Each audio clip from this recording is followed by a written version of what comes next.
السلام عليكم. اهلا وسهلا باجمل الاميرات. كي راكم دايرين؟ ان شاء الله الفيديو تاعي يلقاكم بخير وبصحه جيده. قبل ما نبدو الوصفه نصلوا على الحبيب المصطفى عليه افضل الصلاه والسلام. واللي اول مره تشوف القناه نقول لك حبيبتي ما تنسيش الاشتراك وتفعيل الجرس باش يوصلك الجديد. لا عجبتكم الوصفة ما عليكم غير تشاركوا أصدقائكم بالبارتاج. وبلا ما نوصيك حبيبتي وانتي تتفرجي ديري جيم فضلا وليس أمرا باش تشجعوني ونجم نكمل ونحط عدد مليح من الفيديوهات اللي تعم الفائدة بهم. للكيك الرائع الطري المشرب الراقي، وكل هذا مقادير بسيطة وطريقة تحضير سهلة. نبدو بسم الله. نخدموا المكونات السائلة وحدها والمكونات الجافة وحدها.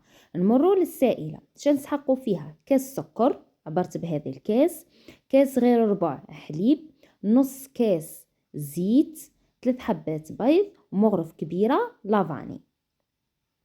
نبدو قبل بالمكونات السائلة، دوك من بعد نمروا المكونات الجافة. نحط 3 حبات بيض تاوعي كاملين،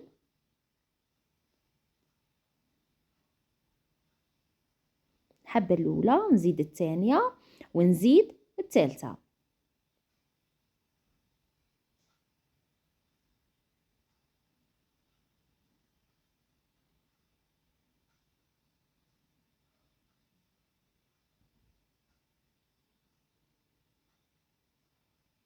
نزيد كاس تاع السكر،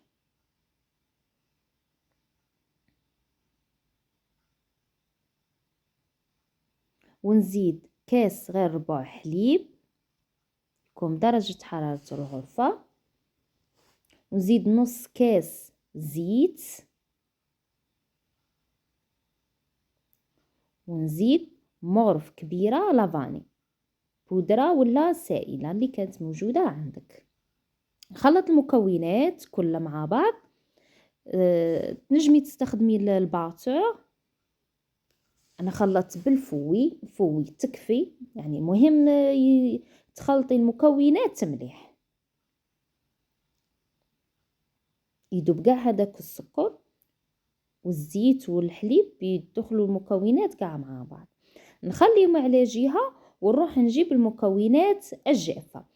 نسحقوا 2 كيسان فرينة ونص كاس كاكاو بني وزوج لاليفيا. انا نجيب صفايه نحط فيها كاع المكونات تاوعي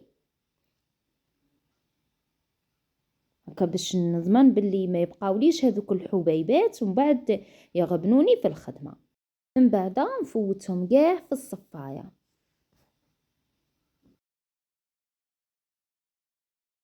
دروك نجيب مغرف ونخلط كل المكونات مع بعض، نخلط جيدا. من بعد نجيب الخليط تاعي الاول ونفرغه في الفارينه والكاكاو والاليفيو بطبيعه الحال، ونخلط بفوي حتى تتخلطنا كاع المكونات مع بعض ويذوبوا كاع هذوك الحبيبات. شوفوا كيفاش نتحصلوا على خليط سائل. دروك نجيب السني تاعي، كنت درت له دهنته بالزيت ورشيت الكاكاو ونحط نفرغ فيه الخليط. غادي تجينا طبقه عفوا رقيقه.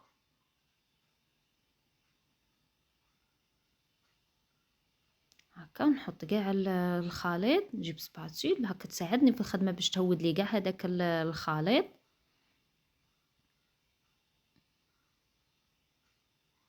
كيما هكا غبنتني شويه الزلافه ثقيله. ومن بعد نحاول نمشي كاع هذاك الخليط، نمشيه في كامل الصني تاعي ونحاول نديره على السطح مستوي معناتها يكون كيف كيف تكون جهه مهوده وجهه طالعه، من بعد ما يجيش شباب الكيك ولا بسكوي. نخبط شويه السني باش يتسطح لنا ويجي مساوي، ونديره يطيب. ونجو للمرحله الثانيه، نجيب نص كاس ماء، ربع كاس عفوا، ربع كاس ماء وزوج مغارف كاكاو. نحط هذاك الماء في الكاكاو ونخلط جيدا. غادي نخدمو دروك كريمه نحتاجو فيها هذا الخليط. نخلط حتى يدوب قاع داك الكاكاو في الربع كاس ماء. دوك شاي نجيب نص كاس نص كاس ماء بارد بزاف، ونص كاس شانتيي تاني بارده. نطلعو كريمه الشانتيي عادي كيما موالفه نطلعوها. كي تطلع لنا شوفوا ها هي بدات تطلع. نجيب دروك داك الخليط الاول اللي خلطت الماء مع الكاكاو. شوفوا كي نديروها غادي هنا باش نتحصلوا على ذوق الكاكاو، نتحصلوا على كريمه بذوق الكاكاو. كون نديروا كاكاو مباشره ما يجيناش شباب وما يتخلطناش مع كريمه الشانتي، بصح كي نحلوا الكاكاو في الماء تساعدنا في الخدمه. وجيبي ياغورت ذوق الشوكولا يعني اختياري، تنجمي تستغناي عليه. بديت نخلط وفي او ميم طون راهي تطلع الكريمه.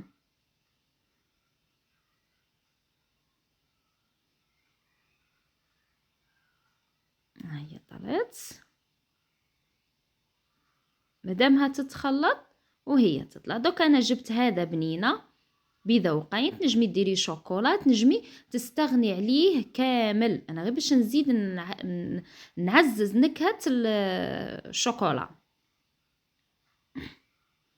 هنا الكريمه تاعي راها واجده، غادي نزيد خلطه خفيفه ونطفي.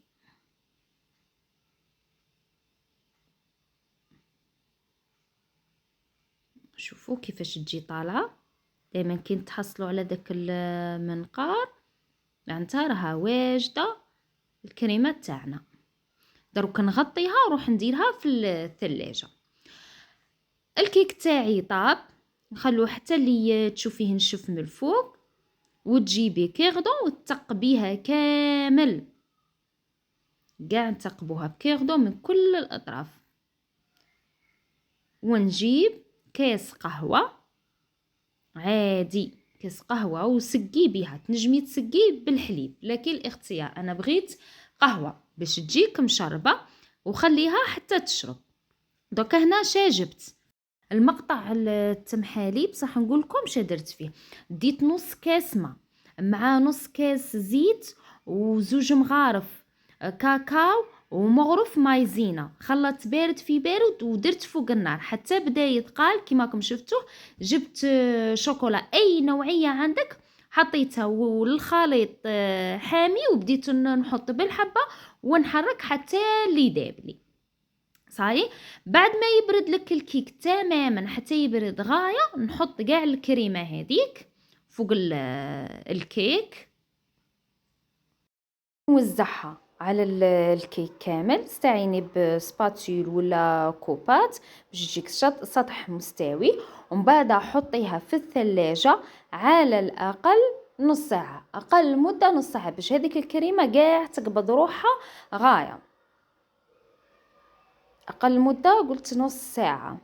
شوفوا كيفاش تساعد في الخدمه، تمشيها فاسيلمون. انا خليتها اكثر من ساعه، واذا كان الوقت تاعك ضيق طلعيها للكونجيلاتور هكا باش في ساعه تقبض روحها. حاولي تمشيها غايه وديريها كاع كيف باش من بعد كي ديري هذيك لاصوص ما تغبنكش في الخدمه. وكل ما كانت قابضه روحها الكريمه هذه كل ما ساعداتك لاصوص وما تغبنكش في الخدمه. هاي بعد ما بردت جبتها من الفريجيدير، ولاصوص الثاني لازم تكون بارده غايه. نفرغها على الكيك فوق هذيك لاصوص، فوق هذيك عفوا الكريمه، نوزعها كامل. ونمشيها ونسطحها ونساويها كامل، وها ولا الكيك واجد وشباب.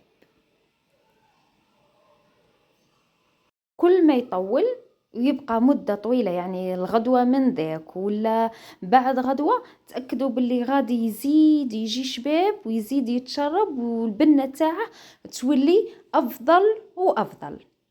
وكي تقطعي هنايا يعني حذاري باش يجيك شباب الكيك.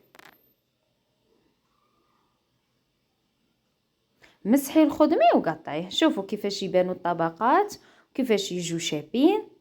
في الاخير نقولكم تهلوا في رواحكم وجربوه، واللي جربته تخلي لي رايها في التعليق، وما تنساونيش بالدعاء، وانتظروني في الفيديو الجاي ان شاء الله.